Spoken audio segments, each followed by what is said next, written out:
हर हाल में परमात्मा को धन्यवाद दीजिए और कहिए हम राजी उसी में हैं जिसमें तेरी रजा है।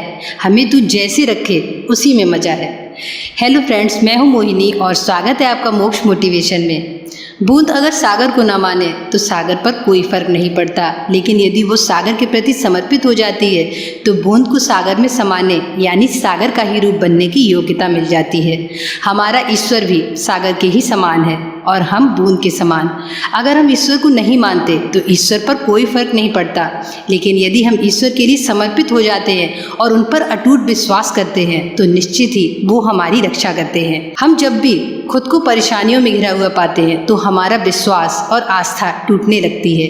हमें लगता है कि हमारा ईश्वर ही हमें जानबूझकर तकलीफ दे रहा है, लेकिन फ्रेंड्स ऐसा बिल्कुल भी नहीं है। ईश्वर जो भी करता है हमारे अच्छे के लिए ही करता है। तो आज एक ऐसी स्टोरी आपको सुनाने जा रही हूँ जो आपको हील करेगी और यदि ईश्वर पर आपका विश्वास डगमगा रहा है तो उसे और भी मजबूत करेगी।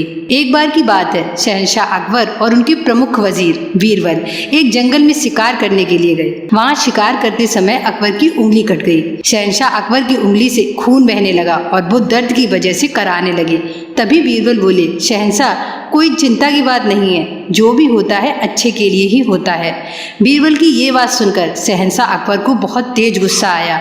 उन्होंने उसी समय अपने सैनिकों को आदेश दे दिया कि अभी के अभी बीरबल को काल कोठरी में डाल दिया जाए और उन पर कोड़े बरसाए जाएं। सैनिकों ने शहंशाह के आदेश का पालन किया और बीरबल को ले जाकर काल कोठरी में डाल दिया। इसके बाद अकबर अकेले ही शिकार के लिए आगे बढ़ गए। तभी आदिवासियों के एक झुंड ने शहंशाह को घेर लिया और बंदी बना लिया। फिर वो उन्हें अपने मुखिया के पास लेकर गए। मुखिया ने निश्चित किया कि आज रात को ही अकबर की बलि दी जाएगी। अकबर ने उसको बार बार बताया कि वो शहंशाह अकबर हैं, उसे छोड़ दें और उनकी बलि न दें, लेकिन आदिवासियों की मुखिया ने अकबर की एक भी बात नहीं मानी।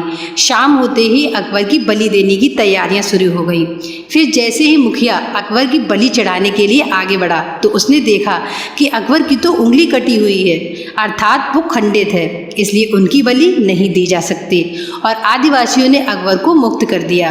तब अकबर को अपनी गलती का एहसास हुआ और वो तुरंत बीरबल के पास पहुंचे।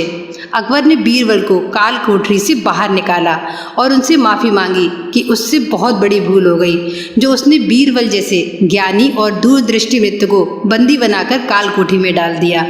बीरबल ने फिर से कहा, शहंशाह परेशान मत होइए, जो भी होता है अच्छे के लिए ही होता है।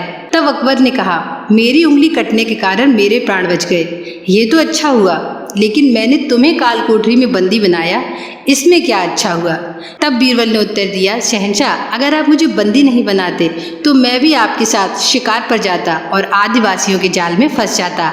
आपकी उंगली कटने के कारण आपकी बलि तो नहीं चढ़ी, लेकिन मेरी बलि तो चढ़ा ही दी जाती ना। इसीलिए कह रहा हूँ शहंशाह, जो भी होता है अच्छे के लिए ही होता है। तो फ्रेंड्स, देखा आपने, हमारे साथ जो भी होता है अच्छे के लिए ही होता है, लेकिन हम उसे समझ नहीं पाते और ईश्वर को दोष देने लगते हैं। लेकिन ईश्वर हमारे किए गए दोषारोपण के बावजूद भी हमारे साथ कुछ भी गलत नहीं होने देते। इसीलिए हमें ईश्वर पर अटल विश्वास रखना चाहिए। हमेशा याद रखिए, ईश्वर हमें वो नहीं देते जो हमें अच्छा लगता है, बल्कि ईश्वर हमें वो देते हैं जो हमारे लिए अच्छा होता है। यदि आप किसी चीज या व्यक्ति को पाना चाहते हैं और ईश्वर ने आपको वो नहीं दिया तो निराश मत होइए, क्योंकि ईश्वर ने आपके लिए उससे बेहतर सोचा होगा, क्योंकि ईश्वर के फैसले हमारी ख्वाहिशों से बेहतर होते हैं। यदि आपसे जुड़ा कोई व्यक्ति इस तरह की समस्या से परेशान है तो ईश्वर में उसका विश्वास मजबूत करिए, उससे बात करिए और एहसास दिलाइए कि जो कुछ भी हो रहा है अच्छे के लिए ही हो रहा है और ईश्वर उसके साथ हैं। हो सकता है आपके दो शब्द उसे एक न्यू लाइफ, न्यू होप दे दे और एक हारा हुआ इंसान फिर से जी उठे। फ्रेंड्स, आपको ये वीडियो कैसी लगी हमें कमेंट करके जरूर बताइए और अगर आपको वीडियो अच्छी लगी हो तो उसे लाइक कीजिए और अपनी फैमिली और फ्रेंड्स के साथ उसे शेयर कीजिए और अगर आपने अभी तक चैनल को सब्सक्राइब नहीं किया है तो प्लीज़ उसे सब्सक्राइब करिए, क्योंकि आपका एक सब्सक्रिप्शन हमें नई वीडियो बनाने के लिए मोटिवेट करता है।